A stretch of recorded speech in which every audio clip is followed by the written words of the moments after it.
Mesdames et messieurs, bonsoir et bienvenue aux informations sur la TNTV. Les titres. Deuxième phase de lancement du PAPV, le gouvernement italien injecte 4 millions d'euros pour la protection des enfants. Vous aurez plus de détails au cours de cette édition. Marche interdite des travailleurs des collectivités territoriales par le préfet. L'intersyndicale menace de passer à la vitesse supérieure. Voilà pour le sommaire de cette édition. Mesdames et messieurs, bonsoir une fois de plus et bienvenue.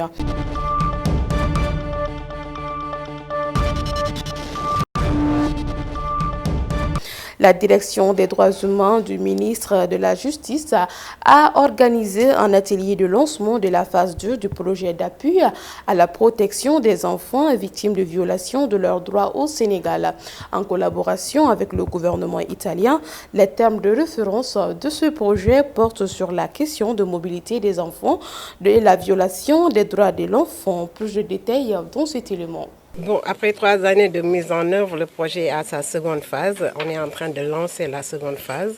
On a fait l'évaluation de la première phase déjà et là, on est en train de lancer la première phase. C'est un projet qui couvre 5 pays, y compris le Sénégal, de la CEDEAO et qui adresse les questions de mobilité des enfants et de la violation des droits des enfants.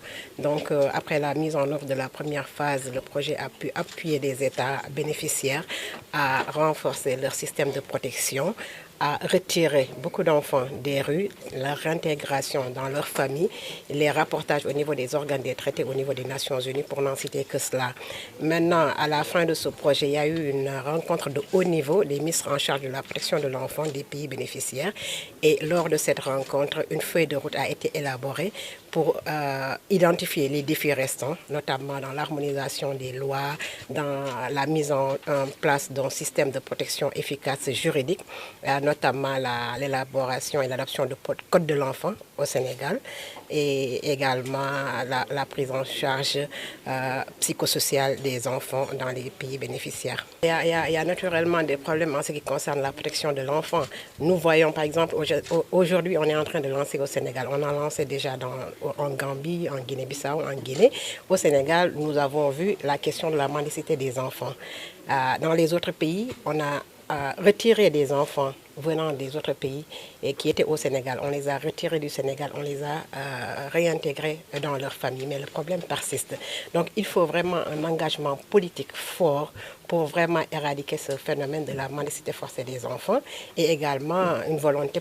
Je le disais tantôt dans les titres, l'intersyndicale des travailleurs des collectivités territoriales est à nouveau rouge de colère et compte poursuivre son mouvement de grève jusqu'à obtenir gain de cause. Ces derniers ont été dispersés à coups de grenades lacrymogènes après que le préfet de Dakar ait interdit leur marche. Ils s'étaient donné rendez-vous devant la RTS pour manifester leur mécontentement contre les autorités compétentes qui ne leur accordent pas leurs revendications depuis plus de 2 ans. Suivant. Injustice moo fi xew parce que gouvernement bu bees bi ñëw ñoom dañ daan xeex injustice ba toog ñu demande de marche ba 23h le préfet wax interdit na ko 23h te ñoom loolu lañ daan bañ injustice loolu nag ñu ne duñ ko nangu parce que mënoo te ba léegi gisuñu notification bi waral interdiction boobu te à ce moment là suñu yeneen régions yi autorisé na leen lu tax région de Dakar ñu bañ na duñ ko autorisé loolu tax nag tey ñu forcé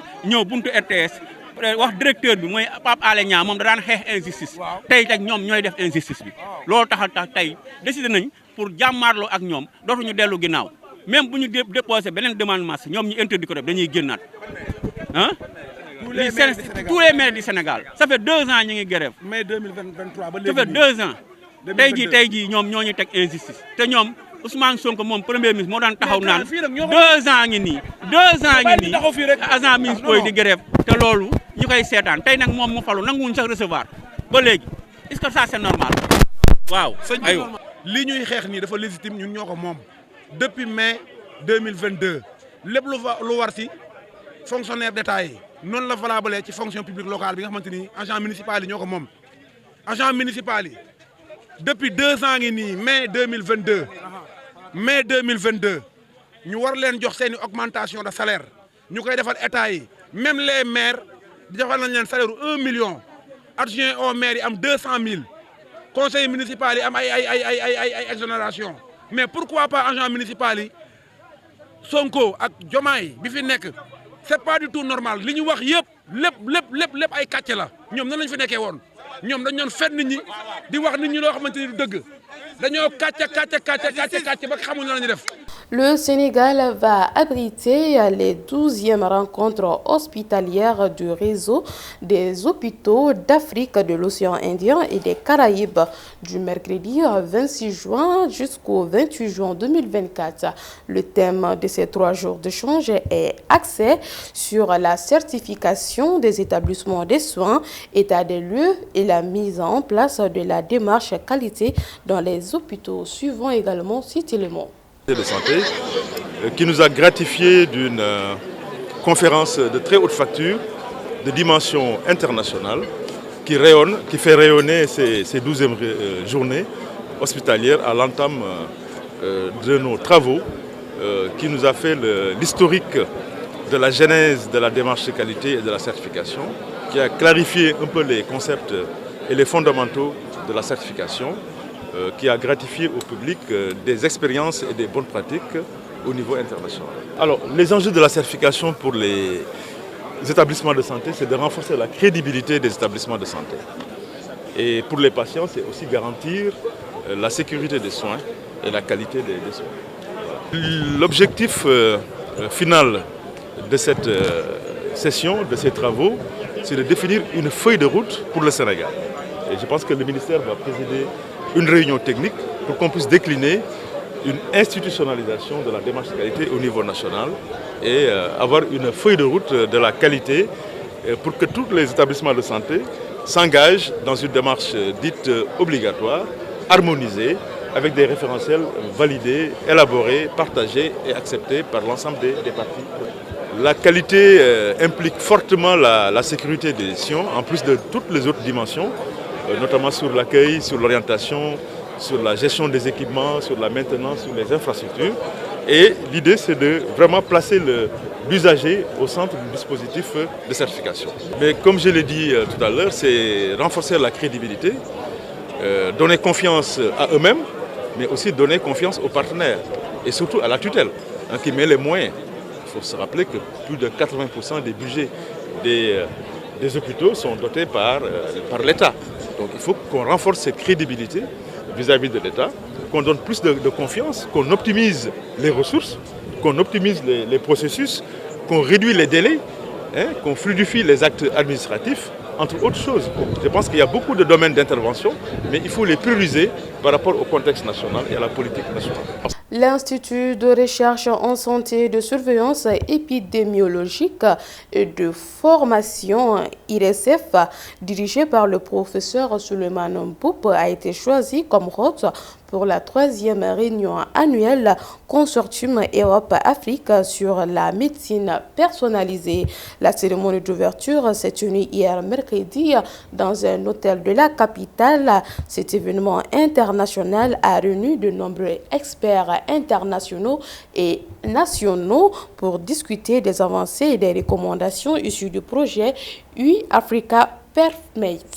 Changement de paradigme, parce que je donne un exemple très simple. Dans le cas de certains traitements, comme dans les cancers, avant on pouvait donner un médicament pour traiter une maladie. Mais on s'est rendu compte qu'il faut être beaucoup plus précis, par exemple pour déterminer le profil génétique, pour déterminer différents facteurs, pour pouvoir donner le médicament spécifique. Il ne faut pas juste donner un médicament pour espérer traiter certaines formes de cancer. Lutte contre la faim et la malnutrition, une enveloppe de plus de 18 milliards de francs CFA prévue pour 307 ménages au Sénégal, selon le directeur national de World Vision qui s'exprimait en marge de la cérémonie de lancement de la campagne contre la faim et la malnutrition au Sénégal. La situation du Sénégal n'est pas si différente de celle des autres pays de l'Afrique de l'Ouest concernant la question. 2024 et 2026, et nous comptons toucher autour de 307 000 ménages ici au Sénégal.